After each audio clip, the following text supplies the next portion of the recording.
Hello everyone. I have a dustless piston bolt that I would like to show you that I invented a few days ago. And everyone wants basically dustless diagonal piston bolts. And this one is so good that you can put them like right next to each other like this. And yeah, and we don't have to do any complex redstone. I have over there a transition because I'm designing one for Jasper's World. And let's just get on to it.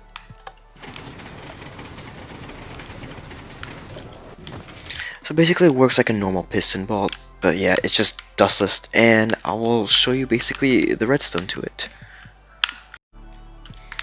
So the first design I ever encountered and show you guys was this, and yeah, sure, maybe this was okay, but you know, it uses 3 dust all the time, every cycle basically. The next I found this design out, which is a lot simpler than this, and it's easier to hide because when you're writing, and this one you can see you can clearly see the redstone. Yeah, but this one, I mean, it's optional to see the redstone. I put glass here, which I'll show you guys in a second, and I'll just basically explain how it works. So here's how I figured out this design. It's basically, so I was thinking about a few things basically, and one of them was the SciCraft server's piston bolt. It's basically activated like this, right?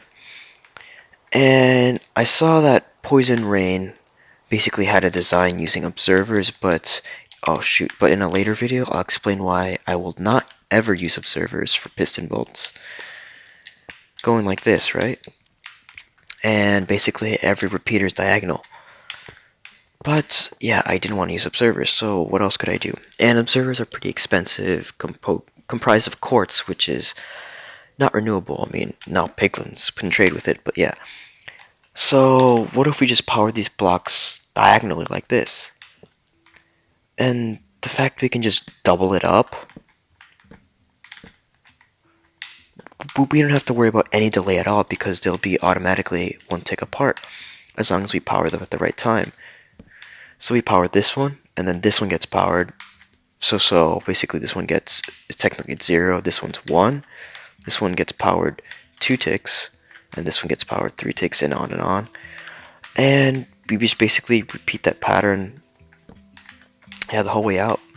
And we get this diagonal blocks that get powered sequentially, and we just put the pistons on top of it like this.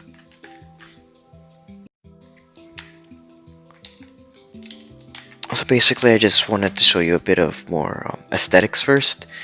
So what I did here, the gold is where the rails go, the diamonds are the helper, you know, that I need to place the rails for, and the coal here are just open blocks that I want it to be clean. I put glass here so I could see the redstone, just to make sure there wasn't any errors. I just got a notification. And yeah, that's basically about it. But for this side, yeah, you can see that you can make it like this close, and they will not obstruct each other. And I did the opposite, well, not really the opposite. The iron is instead where the rails go, and the gold is the redstone. The diamonds are the same though, those are the helper blocks I need. And the coal is also.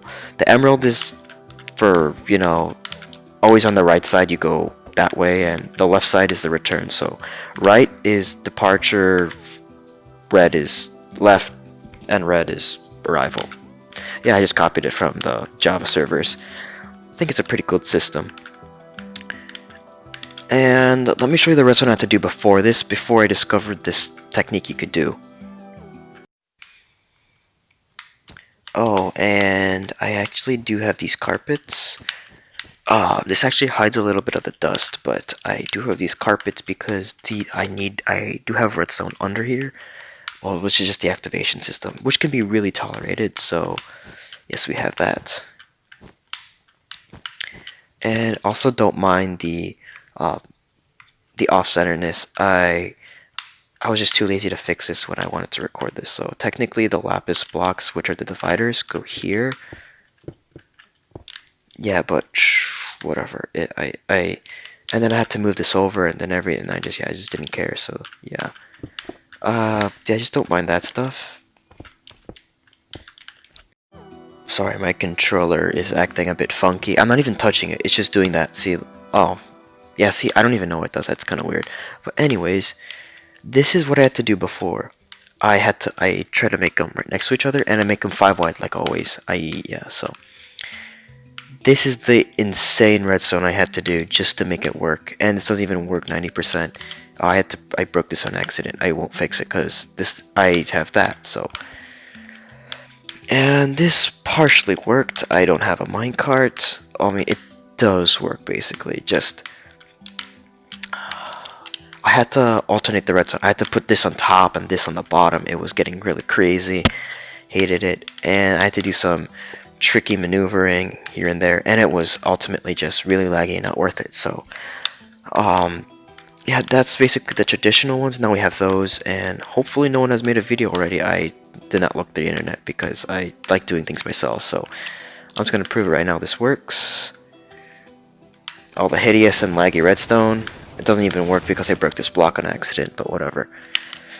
And all of these things, and here is where I kind of also ultimately discovered that technique. I need to figure out how to power this piston because I had no room. So I basically just went over here and just went in like that. Because technically these blocks are covered, and and that's basically how we developed a technique, I guess you could say. I added on to that so that I needed just repeaters only. So, and I think I'm not gonna do much tutorials on transitions yet. I mean, I do have a transition here that needs a little bit of dust and 1 dust here. This has to be at 2 ticks, by the way. So, what do you guys think of this? This is a major improvement because these are all renewable sources, and I hope you use my piston bolts in your worlds. JSD, and I'll see you in the next video. Goodbye.